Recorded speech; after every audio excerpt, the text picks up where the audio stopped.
Aitzatzen genuen ia COVID-an bideoa jarri behar, baina, bueno, gero emongo ditu irizpideak irtetzeko. Atzalde hon eta ongi etorri danoi. Gaur Rosa Arburuak idatzi gaben azkenengo liburua aurkeztuko osku, Wolframa diktadorien arteko kontrabandua. Gaixa erabat lotuta Bergaran eta Bergarako isolamendu horrekin, Wolframen isolamenduarekin, bertan Eluiar Aneiek garatu zebena. Ez dut zuen neuk Wolframaz berba ingo, hortarako gero Rosa errazkinek hartuko daubitza, eta Rosa gontxe ditzen zeban txistekin jarraitzua, Rosak kontrabanduaz berba ingo dozko.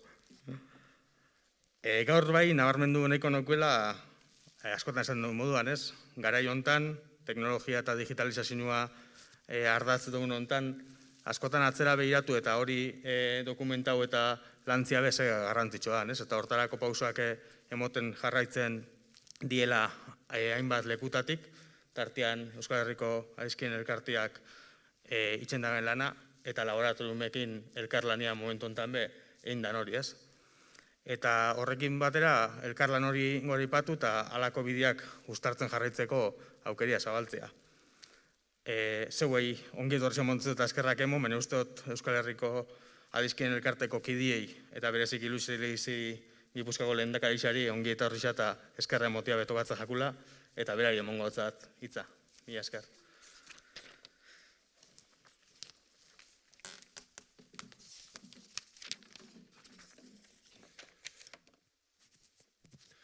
Arratsaldeon eta ongi etorria guztiok, Gorka Artola alkate jauna, Rosa Errazkin, laboratorioeko denok ezagutuko duzue, museoko arduraduna, Rosa Arburua liburuaren egilea, ongi etorriak, eta zue guztiok ere bai, noski. Atsegin handiz nator gaur Wolframari buruzko liburuaren aurkezpen ekitaldi honetara, Bergaran eta Bergararrei ez dago gogoratu beharrik Euskal Herriko Adizkideen elkarteak historian zehar herri honekin izan duen harreman estua, eta gaur ere bizirik jarraitzen duen harremana noski. Ez naiz ni alkateak esan duen bezala luzatuko Wolframari buruz hitz egiten, gero adituak hitz egingo dute bi ikuspegi horietatik, eta ez noa gaiaz ezer gehiegi esatea. Esan beharra daukat, soilik liburua oso errez irakurtzen dela, egilearen meritua da hori, eta ni gainea oso gustora irakurri dudala. Trama, eta nik uste trama deitu daitekela, nolabait Gipuzkoan kokatzen da, Wolframaren isolamentua Bergaran egin zen, alkateak ere esan duen bezala, eta agertzen duena da espioitza, pasarte batzuk tartean zirela, eta horrek beti ematen dio txarma, liburua irakurtzeko eta interesa sortzeko, eta gero kontrabandoa noski bidasoako mugan kokatzen da gehien bat. Orduan dena, esan genezake, trama guztia Gipuzkoan kokatzen dela. Honek gertutasun bat ematen dio liburu honi eta hor kontatzen denari, eta Rosa Arburuak azaltzen digun ikerketa lan serio honetan, nik uste bi elementu horiek dauzkala liburuan benetan interesatzeko.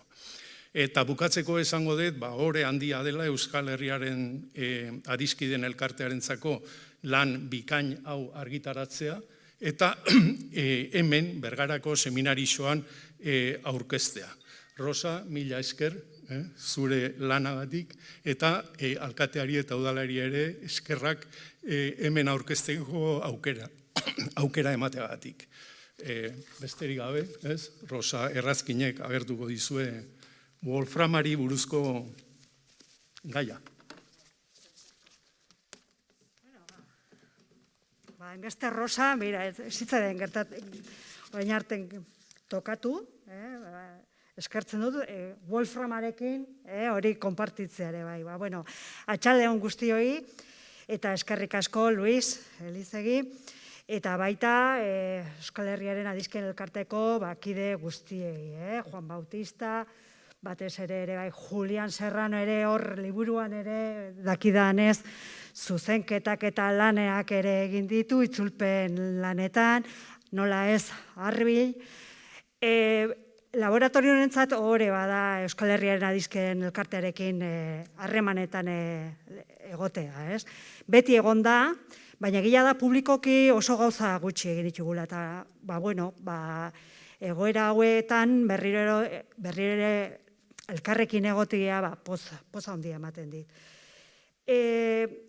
Gaur aurkeztuko da lan hau, laboratoriumek daukan ikerketa programaren baitan txertatzen da, bai? Urtero ikerketa bat edo lantzen da, edo diruz lagutzen da, eta ezagutzen nauzuenok, bakizue, Wolframarekin zerikusia duten edozerrek kabida duela, bai museoan, eta nola ez ikerketa lan honetan. Gaur aurkeztuko den lan hau, Rosa Arburuaren lana da, bera filosofia eta hezkuntza zientzietan doktoria da, eta Euskal Herriko Unibertsitateko irakaslea. Azken hamarkadetan, Bidasoa inguruko muga horretan pasa ditu ikerketak egiten, eta kontrabandua landu du askotan. Eta nola ez, gaurkoan Wolframa, hau da, Wolframa aruntza eraman du, Bergaratik Bidasoa aldera. Proposatu zidanean, berehala baiezkoa eman nion, eta ikusten dudanez, Wolframen aurkikuntzak berak, espioitza lan baten badauka tarteko, eta pelikula askotarako gidoiak egiteko aukera ematen du Wolframak. Ikusiko zuen bezala, gaurko lana hoietako bada, baina esaten dizuet, Elujarra nahiek ere hor, espioitza lanetan ibili ziren, eta Gilda pelikula ikusi baldin baduzu ere hor protagonista nagusietako bat Wolframa da, Bigarren Mundu Gerran Wolframak estrategikoa izan zen, eta gaur egun ere estrategikoa izaten jarraitzen du.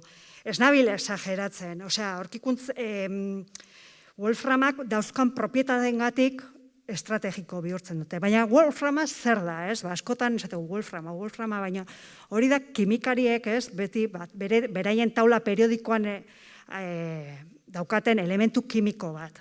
Wolframa, baina tuxteno ere deitzen zaiona. Europan tuxteno izenaz deitzen zaio, piedra pesada esan nahi duena. Elujarra nahiek, ez noa esatera asko luzatuko nintzake, eta gaur kontrabanduari lehentasuna eman behar diogu, baina Wolframa ikusi ez baduzue, museoan ikusi dezakezuela, eta zergatik da estrategiko, metalen artean fusio temperatura altuena duelako, eta horrek erabilgarritasun ikaragarria ematen dio. Bonbilen ariak egiteko erabili izan, eta Bigarren Mundu Gerran, hori oso garrantzitsua izan zen, oso gogorra da, eta pisu handia, dentsidade handikoa da. Orduan hori armagintza, imaginatuko duzuen, gero Rosa kontatuko digun kontrabandu horretan, diktadoren arteko oso material preziatua zan beraientzako. Hau kontatzen dizuet, pixkat ulertu dezazuen zer dan.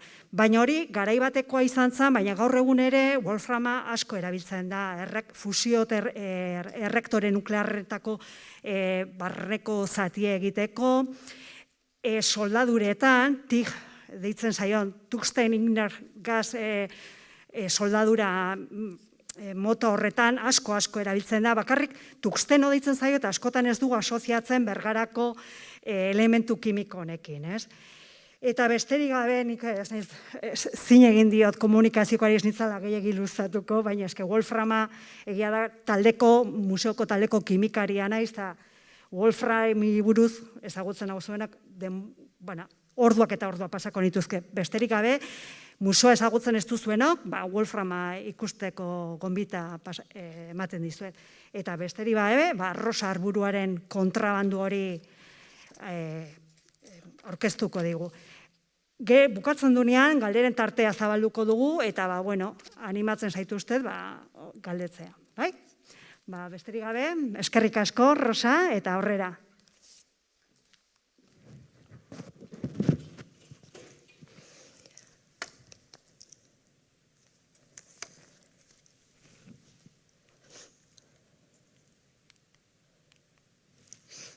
Bueno, arratsaldeon, hau uste dut kentzeri daukadala, ez?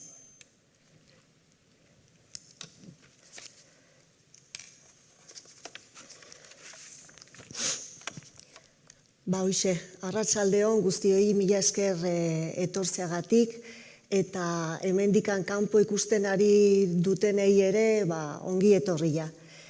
Eskertu nahi ditu batez ere Euskal Herriko Adiskideen elkartea eta baita ere hain zuzen ere Bergarako udaletxea laboratoriumen bitartez egindako lana eta sinestiagatik nik egindako ikerketa lan honetan. Eta erakundearen barruan, personak daudenez, esker berezia eman nahi dizkiet Arbil eta Juliani eta zuri ere Rosa. Eta baita ere nire senarra den Inigori. Zeren azken bolada honetan, azken hilabete honetan, benetan elkar lanean aritu era. Eta azkenean, atera den hau eta esperu dudala zuen interesa ere piztuko duena. Hoxe. Liburu honek 5 zati nagusi ditu, lehendabizi aintzinetik zenbait ohar edo esaten dut, Elhuyar anaien inguruan ere hitz egiten da, ez sakonki, baina hitz egiten da, beharrezkoa baita. 3. zatia izango litzateke Wolframaren garrantziaz bigarren mundu gerra, zergatikan izan zen importantea Wolframa. 4. izango da Wolframa hauen meategiak nun dauden eta nun zeuden, nundikan ustiatzen zen, eta ikusiko dugu ere ustiatu bezain pronto ja kontrabandoa egiten zela, eta 5. zatia Wolframaren kontrabandoa, baina ja Euskal Herrian zehar. Nere ustez, trama hori, Rosak edo Gorkak edo ez dakit norbaitek esan du trama bat bazegoela hor, badoa inkrestendo doa. Inkrestendo eta gero mugatzen geografikoki ere gehiago mugatzen doa liburuaren zehar. Liburua nik euskeraz egin nuen eta gero pentsatu zuten, nire ustez gainera oso ideia ona izan zen, zergatikan ez itzuli ere erderara. Eta horregatik daukazue alde batetik euskeraz eta bestaldetikan erderaz bi hizkuntzetan irakurtzerik badago. Orduan, lehenengo zatia dela eta, nik deitzen diot aintzinetik zenbait ohar, erderaz dago consideraciones previas bezala, hor, esplikatzen dut bakarrikan metodologia, nola egin izan dudan ikerketa lan hau. Eta ikerketa lan hau egin izan da aurretikan beste ikerketa lanak egin ditudan antzera. Hau da, badago alde bat iker lana dena bai dokumentuekin, artxiboko dokumentuekin, bibliografiarekin, adituekin hitz eginez, beraien liburuak eta irakurriz, eta gero beti saiatzen naiz, beste lanetan ere horrela izan da, testigantzak biltzen, jendearen ikuspegia, jendearen esperientziak eta jasotzen. Egia da, honetan, ikerlan honetan, ez ditu dala inbeste testigantzarik. Ez bila ibili ez naizelako, baizik eta batez ere Bidasoa aldean, jendeak edo honetan ibili ziren personak, agian hilda daude, baina bere ondorengoak ere ez dute hitz egin nahi izan, gaia delikatua da. Gaur den egunean kontatzea nahiko delikatua da. Ez da beste kontrabando, Bidasoa aldetikan egin izan den beste kontrabando antzekoa. Eta orduan konotazioak, hor frankistak eta naziak eta dena sartuta daudenez, konotazio nahiko, batzuetzat izan daiteke ez atsegina, ez? Dena dela, artxiboetan eta esan dizuet, ibili nintzela, miatzen eta ezer gutxi aurkitzen nuen. Ezer gutxi eta askotan utzia izan dut bazter batera ikerlana. Baina gertatu zen, Madrideko atzerriko ministeritzako artxiboetan hasi nintzela arakatzen, zerbait ote zeon, eta hain zuzen ere hantzen aurkitu nuen altxor izugarria. Altxorra wolframio, baina agian altxorrarik handiagoa, ez? Eta hortzen dago edo zeinek norbait interesatuta balin badago gehiago sakontzen eta sakontzeri badago, pelikula ere, serie bat ere egin daitekela ziur nago, bertan begiratzei dauka eta denen esku badago. Orduan, bigarren zatia esan bezala, Elhuyar anaien inguruan aritzen naiz, ez askorik, esan nahi dut, ez oso sakonik, beraiek merezi dute liburu oso bat eta gehiago ere bai.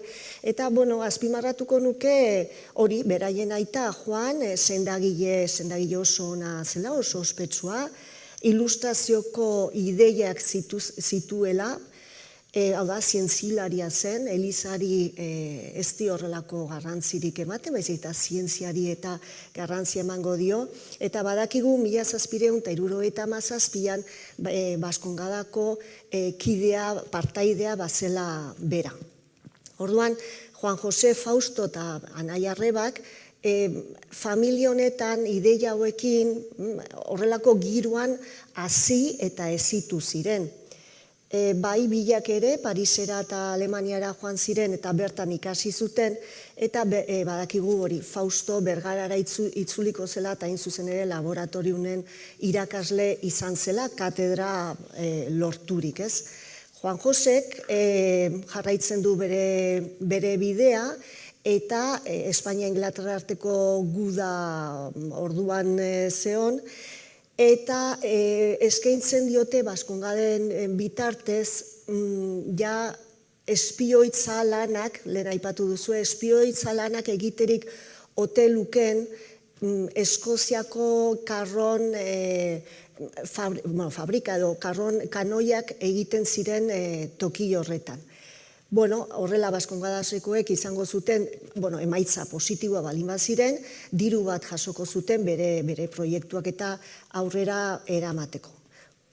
Badirudi adostasun horretara iritsi zirela, baina Juan Josek erabaki zuen bertara ez jutea, eta erabaki zuen Suediara jutea, zeren bazekienan kimikaren inguruan egiten ari zirela ikerketa importantiak, eta baita ere armen inguruan eta aurrerapenak bazeudela. Noski, Espainiako gobernuko buruak zerratu ziren, eta hori izan zen gora bera batzuk ere izan ziren. Eta gero 1782an, Juan Jose, Fausto lehenago esan dugu itzulia zela, eta Juan Jose Bergarara itzuliko da, eta laboratoriunen hasiko da bere anaiarekin batera eta bere jakinduri guztiak ekarririk lanean eta dakiguna lortu zuten, ez? Ze gauza, 229 urte beranduago, hemen azaltzen dira, ez? Hemen azaldu zituzten beraien wolframaren kontuak eta, eta 229 urte beranduago, hori, kenketa ondo egin balin badut behintzat, berriro eremu honetan bagaude, eta oraingoan ere wolframaz ari gera hitz egiten edo hitz egingo dugu, eta niri duritzen zait oso esanguratsua guzti hau, ez?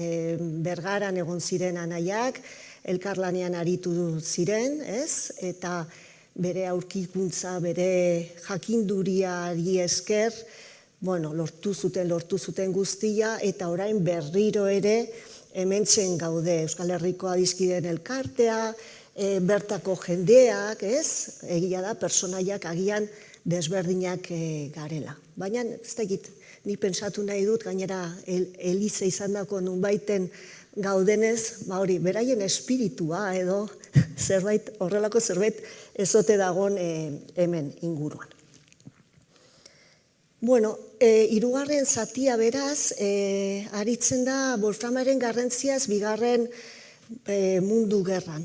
Eta honetan, berriro ere, pintzelada batzuk emango ditut, ea zuen interesa pizten dudan, 1928 urte inguru horietan Alemaniak Txina eta Indiatik ekartzen zuen wolframa. Gertatzen da, Rusia hasiko zela erasotzen eta zaila egiten zen bertatik garraiatzea wolframa. Orduan pensatu zuten, hortikan ez bali badugu ekartzen, nundikan ekar dezakegu. Eta bazekiten jakin ere Iberiar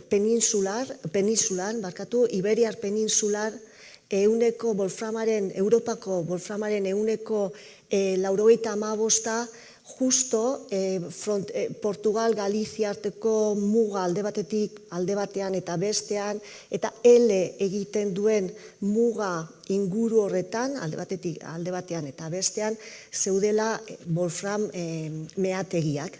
Eta orduan, hasi ziren hortikan, eta egia da, 1943 inguruan, bai aliatuek eta bai alemanek, ahalik eta wolfram gehien lortu nahi zuten. Alemanek beharrezkoa zutelako, eta aliatuek ez zuten hain beharrezkoa, zen Estatu Batuetan eta, bazuten, ez, tungseno edo deituriko bazuten, baina ez zutena nahi zen alemanek edukitzea. Orduan, presioak izugarri igo ziren. Lehia izugarria bazegoen, eta orduan, presioak izugarri igo ziren. Hain importantia zen alemanentzat wolframa hori lortzea nun, Alemaniako enbasadoreak Espainiako industria ministroari Carceller deituriko edo abizena zuen ministroari esan zion hitzez hitz eta erderaz horrela jasota dago, para nosotros el wolframio es prácticamente lo que la sangre para el hombre. Hor hasten daia orduan lehia ere Carceller eta Gómez Jordanaren artekoa. Gómez Jordana dugu atzerri ministroa, Espainiako gobernuko atzerri ministroa, eta Carceller industria ministroa. Gómez Jordanak nahi du pakto bat egin, nahi du adostasun batera iritsi aliatuekin, zeren hauek esan zieten saltzen jarraitzen balin bazuen, wolframa saltzen jarraitzen balin zuten alemanei, beraiek petroliorik ez ziotela salduko. Orduan, Espainiak beharrezkoa zuen petrolioa. Eta Carceller aldiz ez, Carceller aldekoa zen alemanei wolframa saltzeko aldekoa zen. Egia da, azkenean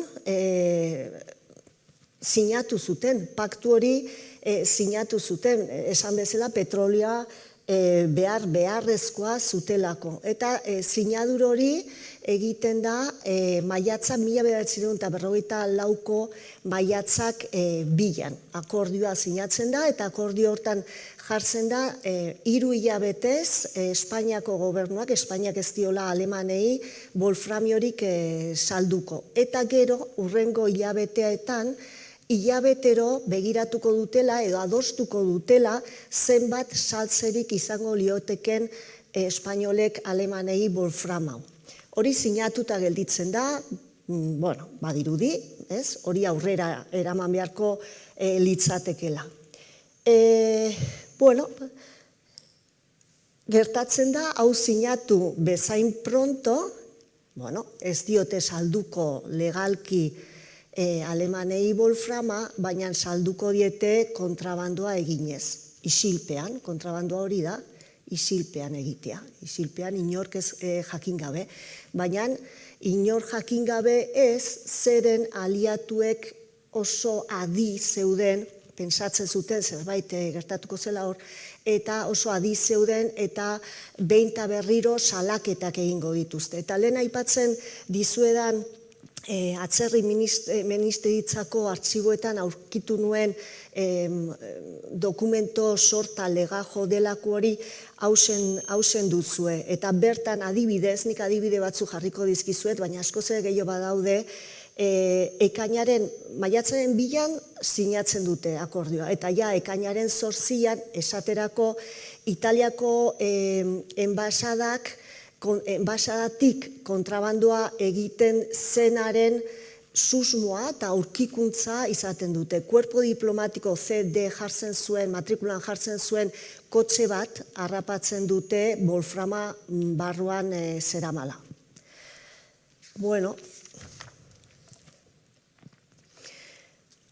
orduan berriro diot, azken finean aliatuen salaketa direla eta gero Gomez Jordana eta bere laguntzaileak erantzunak ematen dizkiete salaketa hoiei eta hortan dago dakigun guztia eta asko dago. Bueno, laugarren zatia izango da wolframa, meategiak eta kontrabandoa. Nik hor aipatzen ditut meategi batzuk, askoz ere gehiago badaude, baina aipatzen ditut bakarrikan ni egon naizen meategiak. Eta Galizian esaterako badaude, desente badaude, eta dokumentotan agertzen da salaketa badaude nun esaten den meategitik wolframa aterata biltegietara eramaten zela eta biltegi horietatik edo itsasontziz edo kamioiekin ere eramaten zela, ez? Eta badago salaketa bat, kuriosua ere, bueno, niri kuriosua egiten zait, baina esaten dute aliatuek Alemaniako konsula, garaiko konsula eta Reboredo jauna, hau da, konsul, ohorezko konsula, kontrabandoan ari zirela, eta horrela jartzen dute hitzez hitz, forman parte de una organización para el contrabando. Hitz egiten da kontrabandoz, baina hitz egiten da de una organización, antolatuta daudela. Ikusten duzue, aurretikan esan dugu Italiako enbaxadako kotxea erabiltzen zela edo erabili zela, harrapatua izan zela kontrabandu hau eginez, isilpean wolframa atera nahian, eta enbaxada batetaz ari gera, eta gero ari gera ere konsulez. Orduan, ez gera ari kontrabandista herri bateko kontrabandistez, baizik eta ari gera goi mailako karguak zituzten kontrabandistez ari gera. Galizian badaude, Portugalen ere bai, Portugalen, Castro Laboreiro eta Panasqueira aipatzen ditut. Castro Laboreiro, oso urruti dagoen toki bada.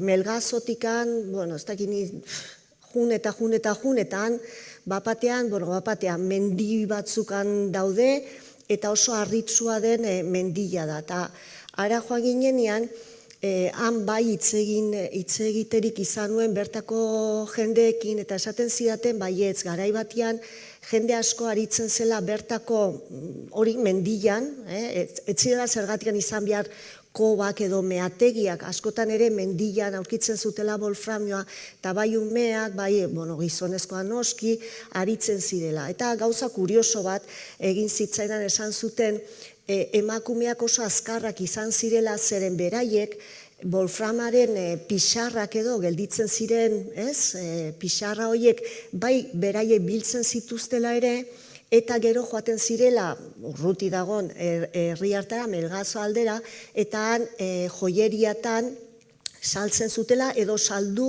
batzutan saldu, baina beste batzutan urrearen truke egiten zutela, lepokoak edo pulserak edo dena delakoa, ez? Eta horregatik, esaten zuten horregatik, bertako persona gero ere erentzian izan zituztela horrelako lepokoak eta horrela, eta orduan hori esaten zuten emakumeak oso azkarrak izan zirela.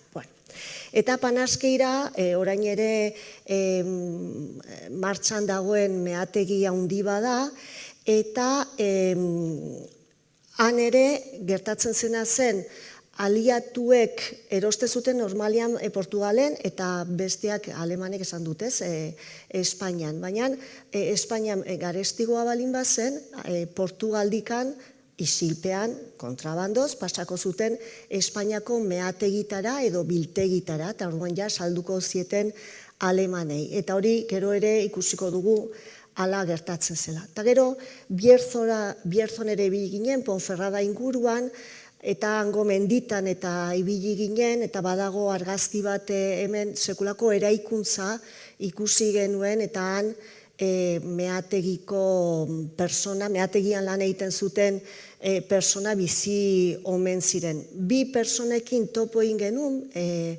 mutil gazte bat eta aizturi bat ere, gaztea zen ura ere, eta haiekin horrela hitz egiten, eta bai, bere etxean entzuna zuten, wolframari buruz, eta jende asko denak lan iten zutela horretan, kanpoko jende asko ere etortzen zela, eta orduan movimientoa handia zegoela.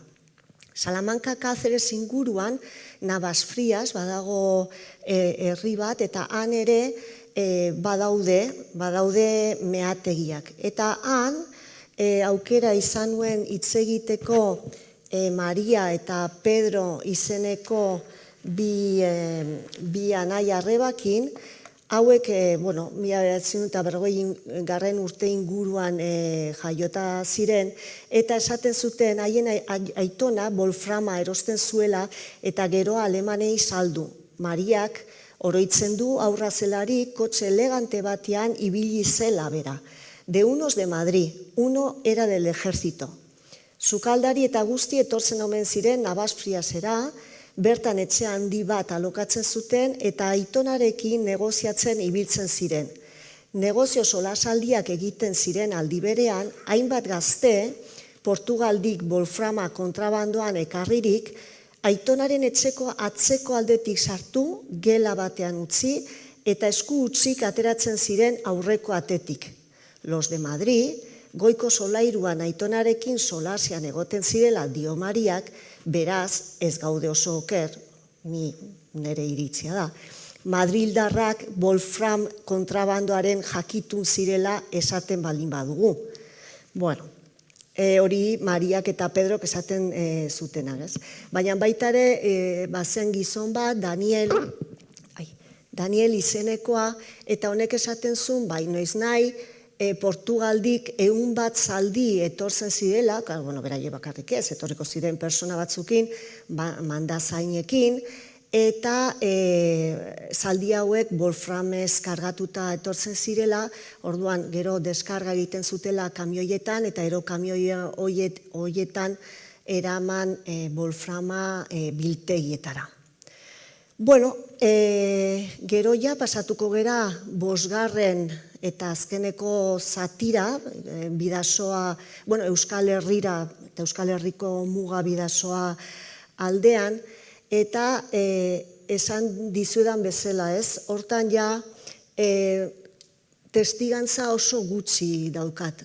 Guzti hau hasi nintzen ikertzen edo, zeren emakumea, adina handiko emakume bat, Marina Goienetxeak, esan zidan bere gurasoak Irungo kasinoa zutela hartuta, alokatuta, eta bertan lan egiten zutela, eta beraren neska koskorretan, eta han ibili zela, eta gero, etxean gero entzuten zula wolframa, kontrabandua, hauek ez dute lanik egite, baina diru pila badute, horrelako komentarioak, ez? Gero aduanatako langile batekin, aduana pribatuko langile batekin ere hitz egin nuen, eta honek ere komentatzen zidan. Beste personen batzuen gana jo izan dut, esan zidatelako, ez? Halakoak esango dizu gehiago edo besteak, eta hasieran esan dizuet ez zuten hitz egin nahi, eta izu. Oso librea da, noski ez. Dokumentu batean badago laburpen bat aliatuek salatzen dute, eta egiten dute alako laburpen bat denbora gutxi barru, hilabete oso gutxi, denbora aldia gutxi barru, ze kontrabandoa edo egina zuten, badago salaketa. Eta salaketa horretan agertzen da esaterako, berriro diot, maiatzaren 2an sinatutako akordioa. Maiatzaren 5ean, 300 beranduago, eta 6an izpegimenditik 5 tona pasa zirela diote. Gainera esplikatzen dute, nondikan, kamioi batean izan zela, eta nor zen, gainera kontrabandista ere, kontrabandista buru nor zen esaten dute errazukoa persona. Gero maiatzaren 24 eta 26an, esaten dute ze matrikularekin, kamioi bat harrapatu zutela, Irun eta Hendaia errepidean, zenbat tona ere eramaten zuen ere esaten du. Maiatzaren 28an, hau honek gero dauka zati aparteko lanketa, maiatzaren 28an gertatutakoa. Zertaz, hau bai dela erdera esaten da sin desperdizio, izugarria izan zen, nazioarteko iskanbila izugarria izan zen. Gero esaten da ere, ekainaren 11an, Biriatuko menditik, 2 tona mineral ere bai, zakuetan eraman zutela, kontrabandistek, ekainaren 13an ere, aipatzen da Dantzarien ingurutik kamioi bat joan zela, ekainaren 19ko gauian ere esaten da, pasatu nahi izan zutela Bidasoatik, hau ja txalupez pasatu nahi izan zuten. Gero ekainaren 29an ere pasatu nahi izan zuten Bidasoa zeharkatuz gehiago, eta gero jarraitzen du uztailaren 9an, ere aurkitzen dute, uztailaren 15an, pentsa, maiatzaren 2an sinatutakoa, ez? Eta uztailaren 17an ere, Donostian aurkitzen dute kamioi bat, matrikula eta guzti badakigu, eta zenbat kilo wolfram ere pasatzen den.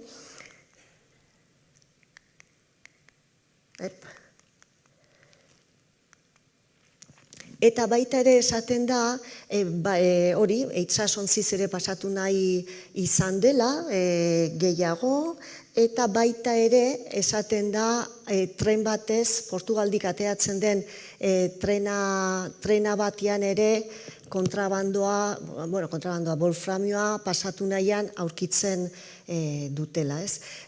Askotan aipatzen da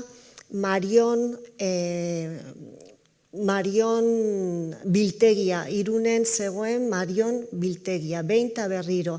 Hortikan ateratzen zen bai Bidasoa zeharkatzeko, hortikan ateratzen zen gero kamioi ez eramateko beste tokietara, hortikan ateratzen zen ere gero trena bidez ere pasatzeko. Egia da, bazeudela beste biltegi batzuk, etzen Marion bakarrik eta Irunen bazeuden beste biltegi batzuk, eta baita ere errenderia bazeuden, eta beste tokietan ikusten duzuen bezala ere bazeuden. Hemen, kuriosua da, zeren Marion, esan dut ez, Marion biltegia Irunen dago, eta momentu batean esaten dute espainol agintari batzuk, kontrabandua egiten dela, wolframioen kontrabandua egiten ari dela, hain zuzen ere Marion eta Irun oso muga ondoan delako. Orduan pentsatzen dute bertako mineral guztia, zegoen mineral guztia eramatea mugatikan barrurago, ez? Eta orduan pentsatzen dute Nafarrako kanpanasera eramatea eta eramatea trenez. Egiten da, gainera badago, sinatuta, hori dena egin behar dela, ordena da, eta hasten dira, eramaten dute egun asko, kanpanasera izango dira, egun 1 kilometro gutxiago izango dira, egun asko behar izan zuen trena eta bagoia horiek denak kanpanas hurbilera iristeko, eta konturatu ziren aliatuek etzela wolframio guztia iritsi. Hau da, nunbait wolframio zati importante bat desagertu zen. Orduan berriro galdetzen dute, zer gertatzen den wolframo horrekin, eta erantzuna ere, bai, Andoaingo trenbidetan gelditu zela bagoi bat. Horrelako erantzunak, ez? Hau dena izaten da, eta garbi dago, azken finean direla moduak kontrabandoa egiteko edo wolframioa desbideratzeko modu bat.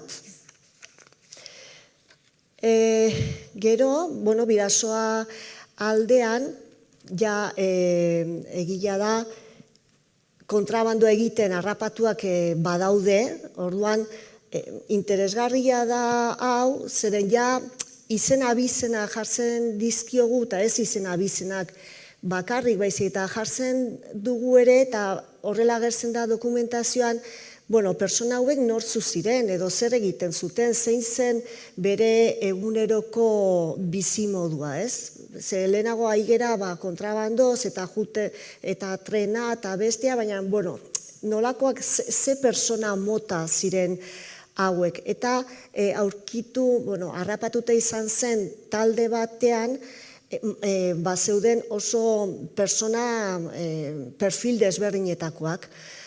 Bat zen Marioneko langilea, beste bat zen Irungo Falangeko bulegoko burua, polizi bat ere, Irungo udaleko langile bat ere, txofer bat, zizeroa, bertako zizeroa, eta denda bateko langilea.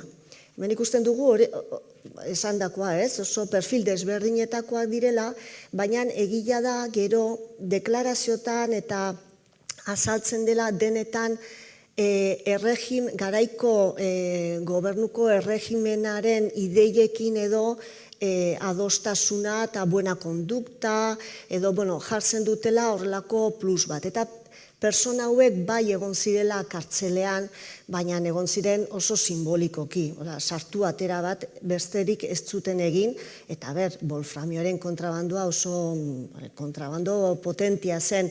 Eta garai honetan, beste persona asko bidasoa aldean kontrabandoan aritzen ziren, baina puntillak pasatzen, rodamientoa pasatzen, despertadoria pasatzen, almendra pasatzen, asko kontrabandoa bazegoen, fuerte zegoen, eta harrapatuak izan ziren, eta hauen zigorra ikusirik beraiena askoz ere handiagoa izaten zen, eta isunak ere bai. Eta gero esan dizuet, inkrestendo joango ginela, trama hortan bagoaz aurrera, eta gertaera hau oso importantea izan zen, ez bakarrikan gure eremuan, baizik eta haratago importantea izan zen. Behobia auzoa, Behobia existitzen zela, bulego askotan jakin izan zen. Eta gertatu zena zen, maiatza 2an akordioa sinatuta balin bazeon, maiatzak 28an, 1994ko maiatzak 28an, gauian muga itxita zegon lehenagotik, ezin zen handikan ez egun hortan, baiz eta lehenagotikan ezin zen ez kotxe, ez kamioi, ez bizikleta, ez persona, ez zinor pasatu, itxita zegon nazioarteko zubiko muga, eta kontutan hartu behar dugu maiatzaren 2an egindako idatzitako sinatutako akordioa orduan, eta esaten da salaketak egiten dira, aliatuek esaten dute 5 kamioi wolframioz kargatuta muga hori pasatu nahian eta baten bat pasatu zela, ez? Orduan, hor ilegalitatea bikoitza izan zen. Bikoitza, muga, itxitako muga bat gainditzea, eta saltzerik edo pasatzerik etzegoen produktu bat, wolframioa, pasatzea. 5 esaten dute, 5 kamioi, ala diote salaketak, beste toki batzuta esatea 4 kamioi eta kotxe bat, gero kamioi batetaz hitz egiten da, horrela, hemen deklarazio desberdinak badaude, testigantzak ere badaude, Behobian jendea bizi zen. Imaginatu, goizeko 3ak edo 4ak inguruan, batek esaten du, era un ruido sordo. Izango zen sekulako soindua, ez, gau ilun hartan, eta persona batzuk jeiki ziren, zertatzen da, eta ikusi zuten, haue deklaratu zuten. Baina egia da ere, bertan, ez, mugaura zaintzen, bazeudela Guardia Zibilak, eta bazeudela personak ura zaindu beharrean. Orduan guzti horiek deklaratzera deituak izan ziren. Deklarazio batean, bueno, hola pixkat girotzeko. Esaten du, Pedro Hidalgo Higueras izan zen persona bat, bertan bizi zen persona bat, gizon hau zen Abilako Karpio Medianero herrikoa, 24 urtekoa, Irungo Palmeran fabrika lan egiten zuen, eta jartzen dute División Azul horretan parte hartu zuela. Eta orduan horregatik ere ematen diote balioa bere deklarazioari. Eta berak esaten du, que estando acostado con su esposa en la madrugada del día 28 de dicho mes, sobre las 3:30 horas de la citada madrugada, fueron despertados los de su casa por el ruido de unos motores. Se levantó y asomó a la ventana para cerciorarse de lo que ocurría, ya que vive en una casa inmediata al puente internacional, que vio pasar primero un potente camión que venía por la carretera de Irún y a continuación otro seguido de un coche ligero, los cuales tomaron la dirección del puente, viendo cómo lo pasaban en dirección a Francia, que la valla española la vio levantada y observó que los focos que existen frente a su casa estaban apagados, pero que inmediatamente de pasar los vehículos fueron encendidos, que no se fijó si en la entrada del puente había persona alguna, como tampoco en las matrículas de los camiones y coches, que el manifestante, después de comentar el caso con su familia, volvió a acostarse. Bueno, hori esaten du lekuko batek. Bueno,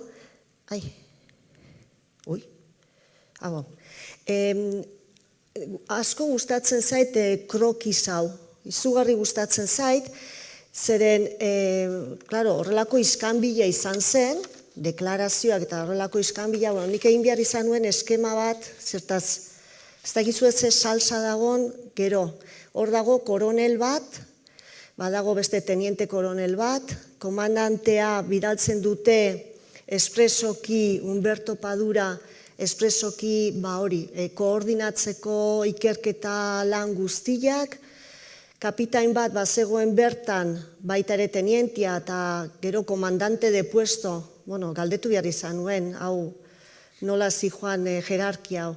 Eta gero badaude guardia batzuk bertan momentu hartan zaindu behar zutena aduana, ez?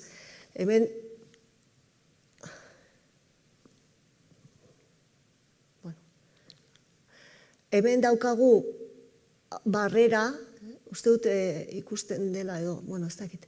Hau da, ibaia, justo beste aldea, eta hemen, hau itxita zegon.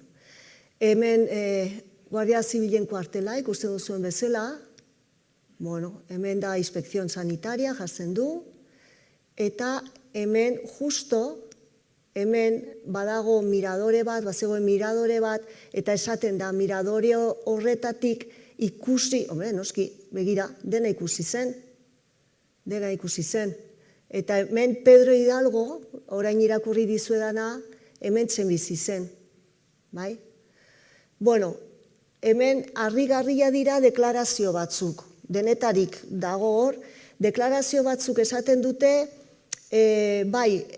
ikusi zutela kamioiak Irundikan etortzen, baina sartu zirela eta hemendikan edo ez buelta eman zutela eta berriro Iruna joan nahastu zirelakoan, bidez nahastu zirelakoan.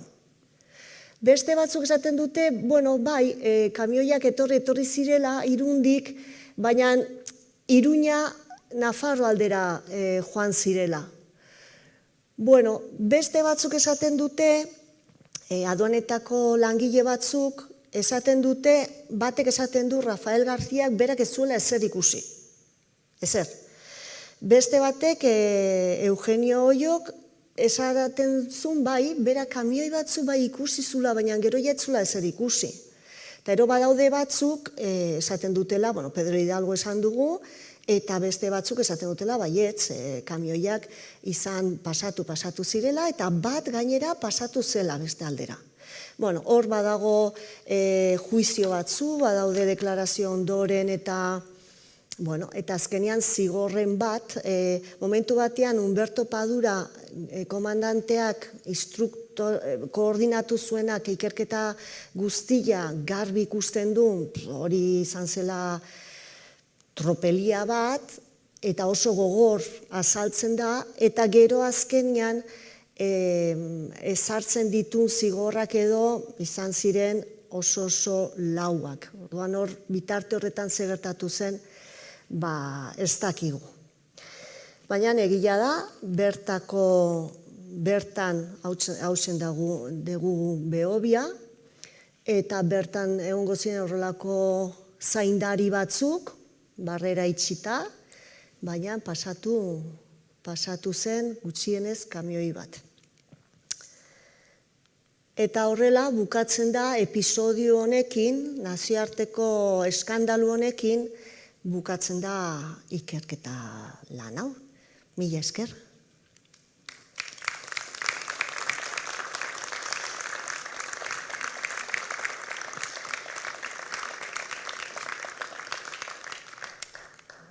Zorionak, Rosa, egia da Wolframa bizi dut eta gaineanik eske Bidasoan jaiotakoa naiz. Orduan, dena batu eginda momentu batian, ez? Bera kontatzen dunean, zubi hori badakit, nik horko dendatxoak nola dauden, horre ere lan eginda nago udan, eta niretzat oso leku berezia, kontatzen duzun leku berezi hori, eta imaginatzen dut Wolfram kamioi batek, daukan pisuarekin, Wolframak duen pisuarekin, ze badakizue urrea falsifikatzeko erabili izan dute Wolframa, ze pisu antzekoa daukate, eta askotan kanpotik urrea egiten da, baina barruan Wolframa egoten da, bai. Orduan, imaginatzen dut, kamioi kargatu horiek, ez, bat, zuke aipatu duzun leku horietatik, ze hotxa, ez zara, eta egongo zan. Eta egia da, ni nereitak eta askotan kontatuta, kontrabandoan ibili dirala, ez, Hondarribitik Hendaiara, eta ez da sekulan aipatu Wolframa. Argi dago, agintarien arteko, ez, konplota edo, hor pasatzea ezinezkoa da. Berak esaten duen barrera hori, ez bazegon horko hitzartutako zehose ezinezkoa da. Orduan, irakurri nunean, bai sartu nintzen, baina egia da zure hitzekin eta irudiekin asko unkitu naizela, eta ados zaudeten erekin, Wolframak, Bergaran aurkitutako elementu horrek historia askotarako ematen dula, ez bakarrik esan dizuedan bezala aurkikuntza berak, baizik eta kontutan eduki behar da, garai hori, eta igual ez dezu aipatu, ez, Alemanik ze boterea duen, ez, garai hartan. Eta bonbilen enpresetako beharrak zeintzu ziran. Justu bonbila ere aurkituta zegoen, Edisonek aurkituta zeukan, 19. mendean, baina Wolframio erabili arte, bonbilak ez ziren eraginkorrak, eta hor enpresa asko jokoan zeuden, bai? Eta, gero, klaro, Bigarren Mundu Gerra. Hor, aliatuek itxi barra zeukaten Hitlerrei pasatze, paso hori, ez? Bai entzun dut, leku askotan, eta nik ere Wolframaren ibilbidea, igual egin barko dugun museotik txango bat, Wolframaren ibilbidea egiten, baina Kanfranken adibidez oso ezaguna da, hori bai ezaguna da, baina Bidasoan ez dut, esate dizuet, bertan jaioa naiz, eta oso gutxi, eta orduan Rosaren proposamena jaso nunean, esan, eta egia da, gaur egun ere, Wolframa ere bitxi, erraztunak eta egiteko erabiltzen direla. Bai, nik duela 2 urte Japonen izan nintzen eta Wolframiozkoak eta saiatu nintzen hemen ere, guazen bitxiak edo erraztunak edo zehose Wolframios. Erabilpen asko ditu. Gaur egun, egia da, 80% Txinaren esku dago, eta Europak lege bat jarri du murrizteko. Europaren dauzkagun mehategi horien produkzio hori, pixkat mugatzeko. ez Txinaren menpe egoteko. Hau da, jarraitu egiten du inkretxendot egia da. Aurkikuntzatik hasi, Elujarra nahi jakingo balute Ja. ze pelikulak egin daitezken gai honekin lukete sinistuko. Eta bueno, irekita dagola, ez? Galderen tartea aprobetxatu eta hementxe gaude, nahi baduzue. Hor daukazue, Mikel, galderaren balin baduzue, hartu eta eskua zabaldu, altxa eta ustut, asimilatzen ari gara, horrea juten ari garela, eta beste galdera bat sortu bitartian, zu nola izan zen honen berri? Badakit kontrabandoan aritu zinela eta pentsatzen dut hortik izango zen, nola sortu zitzaizun interes hori ikerlan hau iteko? Bueno, nik hori lehenagotikan egina nuen monografia bat, kontrabandoaren inguruko monografia bat. Eta hortan lehen da biziko, nik entzuten nuen, aurretikan ere egina nuen beste saiakera bat, kontrabandoaren inguruan, baina duitzen zitzen gutxiegi zela, eta orduan, esan nuen, egin behar dut bat monografi modura, ez? Ni beti entzuten nuen, bai kontrabandoa betidanik izan da. Claro, bakizu, gauza askorekin betidanik, zer esan nahi du betidanik hori. Orduan hasi nintzen, artxiboetako lana eta bibliografieko lana batez ere, eta egin nuen kontrabandoaren historia, eta hori lehenengo zatia, eta bigarren zatia izan zen, 20. mendeko kontrabandoa. Baina, klaro, nik egin nuen kontrabandoa, hori, etxean eta guk alde hartan, muga alde hartan behintzat, entzun izan duguna, edo itsasoz, edo mendiz, eta, bueno, gerra ondoren, eta orduan testigantza asko neukan, baina wolframaz inork ezer etzidan esana. Are gehiago, garai hartan, eta ni kontrabandista hoi askorekin hitz egina nuen, eta wolframarekin ari nintzenean, ni juten nintzen galdezka, ez? Eta zuak izu zerbait minerala eta wolframa, eta inork ez dit esan, baietz ezagutzen zuenik, ez wolframa ere, orain dela 2 aste edo Euskal Telebista batean azaldu da, kontrabandoari buruz hitz egin zuten arratsaldean, pixka batean, eta han azaldu zen gizon bat, Santi, eta ni honekin, orduak eta orduak egon izan naiz hitz egiten. Eta deitu nion telefono, Santi, ikusi zaitute telebistan, eta olakoa, eta baita zuzertan izan, bira, orain aurkeztuko da, liburu bat, eta komentatu nion, historio hau. Eta wolframaren kontrabandoa, ze? Esan zian, ze?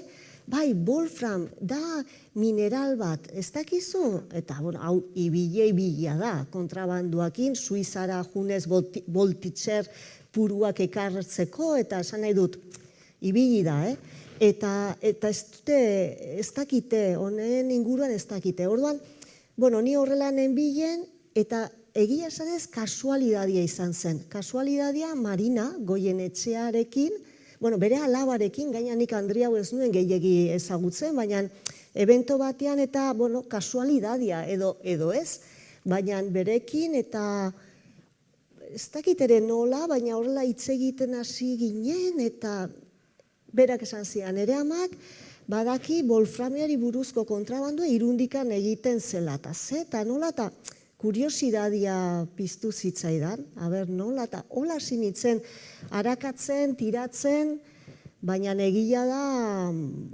niri oso zaila egin zait, esan duzu kanfranekoa, eta han adibidez, eta berekin ere egon nintzen, Campos deituriko gizon batek ikerlan handiak egin ditu kanfranetik egindako nazien urrea, arte obrak edo, artelanak eta wolframiaren inguruko kontrabandoaz edo aritu da, lan asko egin du, berekin egon nintzen, eta esan nion, eta bidasoan, eta entzuna dut, etxeiten, baina ez dago, orduan,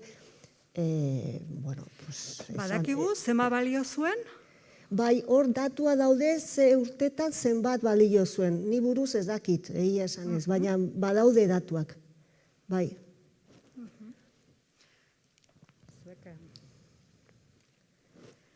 Kimikariak eta zientziaren historian hemen asko daude. Nik daukat galdera bat, ez dakit erantzuten supongo jakingo duzula. Nere galdera da, ber badakizun wolframa, Bigarren Mundu Gerran zertarako erabiltzen zuten bain alemanek eta gero aliatuek. Bai, bueno, zu jakingo duzu, Zuk dakizuna, ni esaten dizuet, garai horretan, bombilla askoren enpresak sortzen hasi ziren, osea, orain ez ditutola buruan zen enpresa, baina gaur egun jarraitzen dutenak, eta batez alde batetik hori zegon. Eta Alemaniak behartzun, esan dizuet, oso propietate ona ditu, armagintzarako oso gogorra da, eta oso dentsoa, osea, pisu handia dauka. Eta hori, armetarako edo tankeak eta egiteko, eta orduan gerra garaian, beti, eta Alemaniarrek hola esaten dute, osea, Gilda pelikula lehen aipatu dut, tokatu izaite hori aurkeztia, eta ni Gilda pelikularekin amodiozko historian geratuta neon, eta gero berriro ikusi dut, eta kasino horretako tapaderan zan Wolfram, eta protagonistadetako batek esaten du, el que domine el wolframio, dominará el mundo, osea, beraientzat zan ezinbesteko materia, osea, elementua. Eta orduan, beti esaten dute, dokumentatuta dago, murrizketa horrek, freno hori Alemaniari wolframioaren hornidura horretan lagundu zuela, ezinbestekoa izan zala. Baina esaten dizuet, gaur egun ere, gainera Bergaran egin dugu ZTB jardunaldietan, hemen enpresa badaukate erabiltzen dutena, baina tuxten, osea, Europan tuxtenoa deitzen zaio, baina taula periodikoan, Wolfram, bikoitza, eta asko gustatu zai faktura edo dokumentu horretan Wolfram jartzen duela, osea, alaxe da.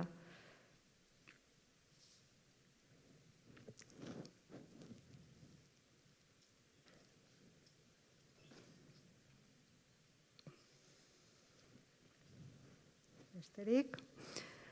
Bueno, gero, jakin, liburuak hor dauzkagu banatzeko, nahi duenak, hartu itzaket, segurazki, Rosa komentatu diguna, lasaiago irakurtzeko aukera duzue, eta egia esan, datu asko, eta zorionak egin duzun lanagatik, azkenean, guzti horren jarraipena egitea, eta ondorio horietara iristeko, eskutuan dagoen gai horren inguruan, zaila izaten dela, baina lan honen emaitza hori da, izkutuan ibiltzen zen, baina agintariek kontrolatzen zuten gaia zala, ez?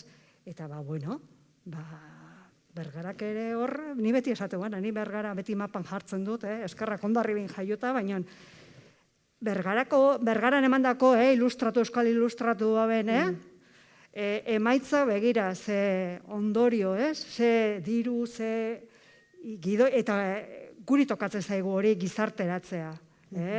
Ni beti museora etortzen dien gaztei hori esaten diet. Wolframa, zer da?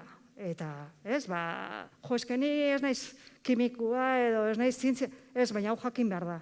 Eta Bergarakuek lehenengua, desde logo. Bai, eta gainera ikusten da, azkenean, ilustratuek ere esaten zutena, pixka bat, denetari jakitea oso ondo datorkigu guztiei. Wolframa ez da bakarrikan kimika, izan daiteke historia, edo izan daiteke espiointza, edo izan daiteke, bai, bueno. Barkatu zintze aldetik, etxon da daukat, ez da egiten beste aldaketa mate izango zaneko, baina ITER proiektua Europea, mundiala, proiektu horretan, fusio proiektu horretan, gari baten, inzituen probaketak eta bar, hor, zeran reazioa, izaten da atomiko, reazio atomiko izaten da, temperaturiak, sekulako temperatura gartzen dituela, hor barruan reaktorean, 10.000 milioiko graduak, ero gehiago. Eta probak egiten, zirela lehen da bizi, karbonoakin. Baina etxuria esan ondo jun, eta guain, wolframiakin da bizera. Bai, gainera, ITER esan duzula, duela, museoa inauguratu genunean, 2015an, ITERreko, ez dugu goratzen bere izena orain, Enrique Bergararekin lotura daukana, eta ustut Euskal Herriaren adiskiaren elkarterekin. Eman zigun, nola? Ari da, bira, Askasibar. Bira, bai, Enrique Askasibar, eta berarekin harremanetan jarri ondoren, zuen bitartez, azkenean berak, ITERreko, zuk esan duzun, reaktore hortako pieza bat ekarri zigun, eta museoan dugu, eta pieza gonbidatu bezala ikusgai jarri genuen. Denbora, wolframezko, eta esaten zertzan ITER, eta esan dizuet, reaktore horietan, eta aceleradores de partikulas, eta guzti horietan, barruko zatia, wolframezko xaflas osatuta dago. Bai, horrekin. Eta, de hecho, uste dut, hori inauguratu behartzan, Suedian egin martzuten azpiegitura erraldoi horretan, Bilbok zati bat egin martzuen, eta gogoratu ziren Bergarakin, hitzarmen hori egiteko, gero etzan aurrera joan, ze galdu zuen parte handi bat, Bilbok, eta Suediak. Baina bai, ITERren pieza bat dugu museoan. Wolframezkoak. Bai. Bueno, nik hemen Wolfram biok tandem hona egin dugula uste dut. Galerarik ez pauzue, besterik gabe, liburua hartu, nahi duenak, eta amaitutzat ematen dugu, ezta, Rosa? Nahi duzuna. Bueno, eskerrik asko, Rosa. Bai, zuei.